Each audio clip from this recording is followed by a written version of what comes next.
Thank you ma'am. మేము actually Srikakulam నుండి వచ్చాము. 1200 కిలోమీటర్లు ఉంటుంది మాకు. మేము ఏ హాస్పిటల్లో చూపించినా క్లారిటీగా ఏది చెప్పలేదు, ఇలా ప్రాబ్లం ఉందని ఎక్కడ కూడా ఇచ్చేయలేదు. లాస్ట్కి మీ వీడియోస్ అన్ని చూసి ఒకసారి మేడంకి కన్సల్ట్ అయితే ఎలా ఉంటుంది ఏంటనే వచ్చా. జస్ట్ 1 month లోనే మొత్తం క్లియర్ చేసి జస్ట్ టాబ్లెట్స్ తో క్లియర్ చేసి మాకు నిలబెట్టారు madam. Thank you so much. So nice, మా కంగ్రాచులేషన్స్. అంత దూరం నుంచి వచ్చారు. సో అంత దూరం శ్రీకాకుళం నుంచి వచ్చారు.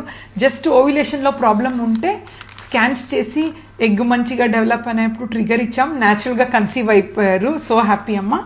బట్ మేనరికం ఇష్యూ ఉంది కదా, ఎలా మీకు రిలేటెడ్ అన్నట్టు? అంటే మా అమ్మ వాళ్ళ అన్నయ్య వాళ్ళ కూతురికి చేసుకున్నాం, అలా మేనరికం. ఓకే.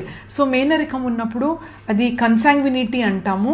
ఎలా ఉంది పై డిగ్రీ చూడాలి. Actually grandfather grandmother same అనమాట. So same tree the fruits అన్నట్టు.